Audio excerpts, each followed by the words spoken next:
नमस्कार, आप देख रहे हैं ऑन द स्पॉट 24। मैं दीपक चौबे इस वक्त मौजूद हूँ मैं राजधानी रांची में। आपको बता दूँ यहाँ पर जो है आप देख पा रहे होंगे मेरे पीछे food safety training and certification का जो है ट्रेनिंग चल रहा है। इसमें रांची के विभिन्न जगहों से जो है दुकानदार जो है, चाहे वो आम जनों में आप कहें कि मिठाई का दुकान हो, मेडिकल शॉप हो या अन्य जो फूड से रिलेटेड जो सारी दुकानें हैं, उनको जो है ट्रेनिंग दिया जा रहा है ताकि फूड सेफ्टी को लेकर जो कई बातें जो है लोगों के बीच सामने आती है और कई ऐसे प्रोडक्ट होते हैं जिससे लोगों को नुकसान होता है या फिर उनका एक्सपायरी डेट हो जाता है या फिर कैसे मानक में उसे नापा जाए जिससे जो है वो सेफ्टी जो फूड जो है वो लोगों के लिए बेहतरीन हो।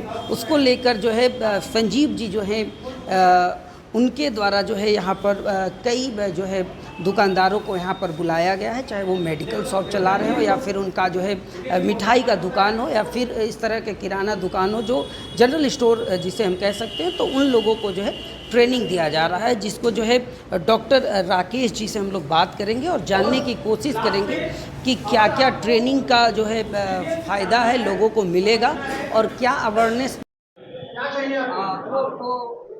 यहाँ पर ट्रेनिंग के लिए बुलाया गया। अपने रांची के कई ऐसे दुकानदार यहाँ मौजूद रहे, रांची के विभिन्न जगहों से लोग आए। उनको आपने विशेष रूप से क्या क्या जानकारी है कि सर एक बार देखिए, जनरली जो है इंडिया में जो भी फूड का बिजनेस कर रहे हैं, जैसे मुझे बताया गया कुछ लोग यहाँ पे मेडिकल स्टोर वाले भी आए थे, क्योंकि ये भी जो है ये फूड प्रोडक्ट बेचते हैं जिसको बोलते हैं सप्लीमेंट्री प्रोडक्ट। हॉर्लिक्स हो गया, च्यवनप्राश हो गया, या ऐसा बहुत सा मल्टी विटामिन टेबलेट वगैरह होता है। तो सागर फार्मा बाकी कुछ जनरल स्टोर वाले आए हैं। तो सिंपल बात है कि भारत में खाद्य सुरक्षा मानक अधिनियम 2006 के अनुसार जो है फूड बिजनेस करना है। उसके अलावा जो इनको लाइसेंस दिया गया है, उस लाइसेंस के लिए जो रूल है उसको बोलते हैं खाद्य सुरक्षा मानक, खाद्य सुरक्षा और मानक खाद्य व्यवसाय का लाइसेंस और पंजीकरण विनियम 2011। स्पेशली हम यहाँ जो बात किए, हम बात किए शेड्यूल 4 के बारे में। शेड्यूल 4 क्या है? तो शेड्यूल 4 में बात किया जाता है हाइजीन, सैनिटेशन, उसका रख रखाव, कुछ रिकॉर्ड मेंटेन करना, फूड टेस्ट के बारे में, जीएमपी क्या होता है, गुड मैन्युफैक्चरिंग प्रैक्टिस, जीएचपी क्या होता है, good hygienic practice, food hazard के बारे में बात करते हैं, यानी वो कारक, वो फैक्टर जो फूड को कंटेमिनेट कर सकते हैं, फूड को खराब कर सकते हैं, हम कैसे उसको रोक सकते हैं। हम इस ट्रेनिंग में बात किए कि जो व्यक्ति जो फूड को हैंडल कर रहा है, फूड को ऑपरेट कर रहा है, उसको अपने अंदर पर्सनल हाइजीन के रूप में क्या क्या उसको ध्यान देना है। जैसे साल में एक बार उसको अपने डॉक्टर से उसको अपना मेडिकल जांच कराना है। उसके अलावा जब भी वो फूड प्रीमाइस में रहे तो बाल को ढक के रहे, नाखून काटे, समय समय पर हाथ धोए। हम एक बात करते हैं बिहेवियर चेंज का भी। हमारे यहाँ क्या आप देखेंगे तो जो दुकानदार हैं, जिसको हम एफबीओ बोलते हैं, वैसे जनरली हम उसको एफबीओ बोलते हैं, मुंह में गुटखा खा रहे हैं, तम्बाकू खा रहे हैं, खैनी खा रहे हैं और दुकान में बैठे हुए हैं, स्टोर में बैठे हुए हैं। ये क्या है? ये बैड बिहेवियर है, वो फूड बिजनेस में अलाउ नहीं है। एक हमारा सेक्शन 56 है जो बोलता है कि अनहाइजेनिक और अनसैनिटरी तरीका से कोई फूड बेचता है तो उस केस में सेक्शन 56 के तहत 1 लाख तक फाइन हो सकता है। तो ये सब हमारा पर्पस ये है, पहला तो ये है कि लोगों को जो उनका लाइसेंस जो दिया गया है, तो लाइसेंस का जो टर्म्स एंड कंडीशन है उसके बारे में उनको बताना, समझाना, कुछ सेक्शन के बारे में बताना और अल्टीमेटली इनको मेंटली प्रिपेयर कराना कि वो अपने उपभोक्ता को सुरक्षित फूड दे। और जो जरूरी जो टर्म रांची के पब्लिक को, रांची के सभी दुकानदारों को, चाहे वो किराना का दुकान छोटा चलाते हो, बड़ा चलाते हो, डिस्ट्रीब्यूटर हो, या वो दवा दुकानदार जो छोटा दुकानदार दवा का हो, बड़ा दुकानदार हो, चाहे वो होम्योपैथिक का हो, चाहे वो आयुर्वेद में डील करता हो, चाहे वो अपने एलोपैथ में डील करता हो, किसी भी तरह का दवा बेचता हो, वो सारे दवा दुकानदार, साथ में कुछ वैसे दुकानदार जो कैटरिंग का काम करते हैं, मिठाई दुकान, नाश्ता दुकान चलाते हैं, और सबसे बड़ा योगदान यहाँ के फूड एंड ड्रग डिपार्टमेंट का, कि आप लोग भी अगर एफएसएसएआई से रिलेटेड सामान बेचते हैं अपने दुकान में तो एक छोटी सी ट्रेनिंग को कर लीजिए ताकि बहुत सारी सावधानियां आप आगे कर पाएंगे। तो सबसे बड़ा धन्यवाद पूरे जिले की जनता को जिन्होंने हमारा पूरा सहयोग किया।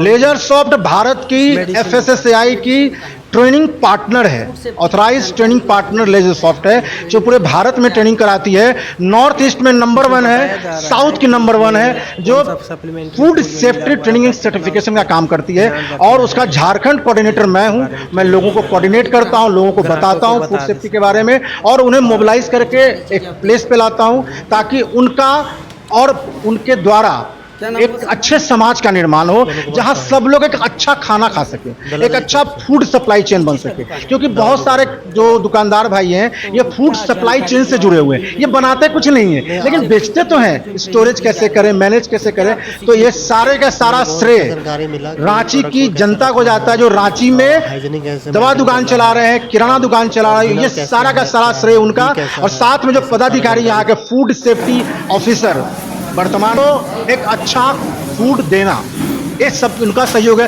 मैं तो मात्र छोटा सा एक कारिंदा हूँ। बहुत बहुत धन्यवाद। धन्यवाद। डॉक्टर पवन कुमार है और मैं खाद्य सुरक्षा पदाधिकारी रांची के पद पर कुछ ही दिनों पहले मैंने यहाँ पर पदभार ग्रहण किया है। सर पोस्टेक क्या है?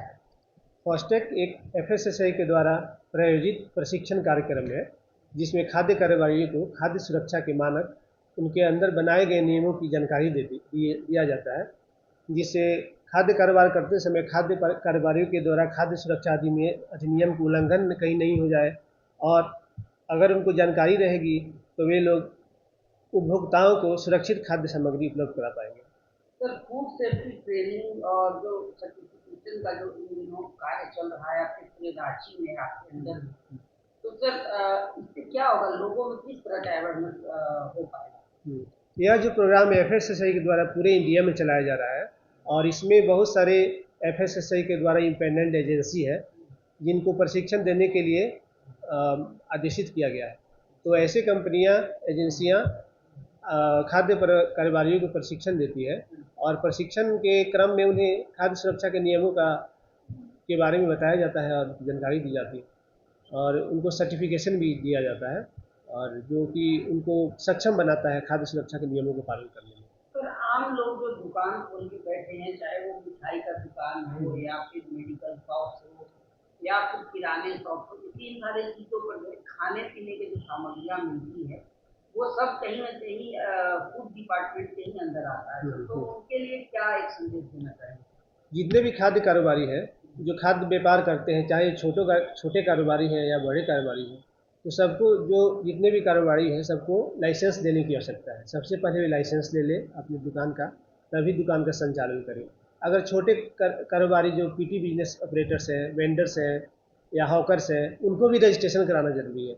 उनको भी खाद्य सुरक्षा मानक अधिनियम 2006 की तरह ऑनलाइन पोर्टल पर उनको रजिस्ट्रेशन कराना होता है और सर्टिफिकेशन प्राप्त करना होता है।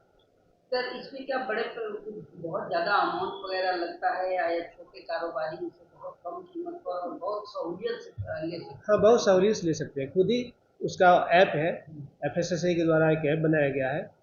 उस ऐप पर जाकर वे खुद ही आवेदन कर सकते हैं, और उनका फ़ी मात्र 100 रुपया है।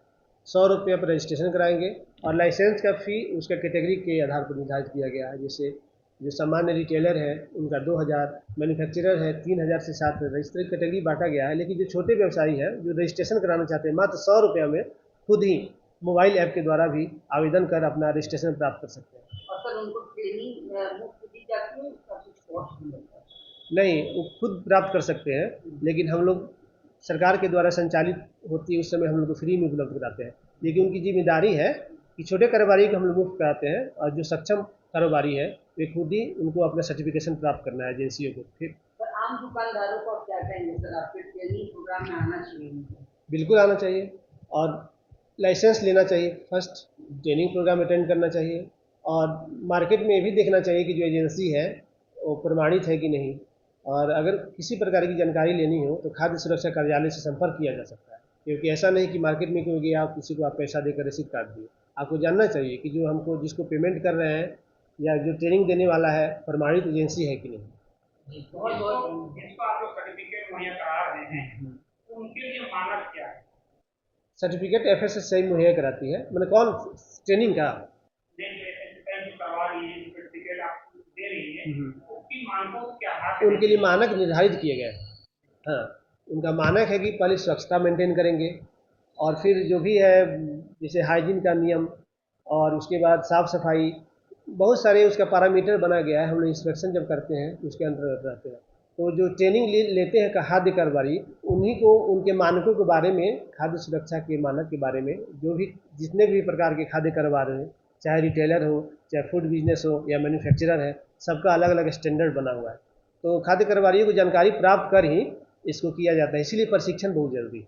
अच्छा, एक सवाल और है, जो उपभोक्ता है वो किन बातों का ख्याल रखें, कोई भी सामान लेने से पहले, कोई भी फूड आइटम लेने से पहले किन बातों का ख्याल रखना चाहिए एक उपभोक्ता? उपभोक्ता को तो सबसे पहले ध्यान देना चाहिए कि जहाँ से सामान लेते हैं तो ये ऑथेंटिक दुकान है कि नहीं, उन्होंने लाइसेंस, FSSAI की लाइसेंस रजिस्ट्रेशन प्राप्त किया है कि नहीं।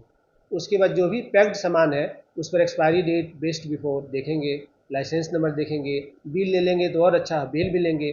तो उपभोक्ताओं को इतना ध्यान देना पड़ेगा, ये नहीं कि सस्ता में मिल गया तो ले लिए। आपको ध्यान देना पड़ेगा कि उस पर जो पैक्ड सामान लेते हैं उसका मैन्युफैक्चरिंग कहाँ हुआ है।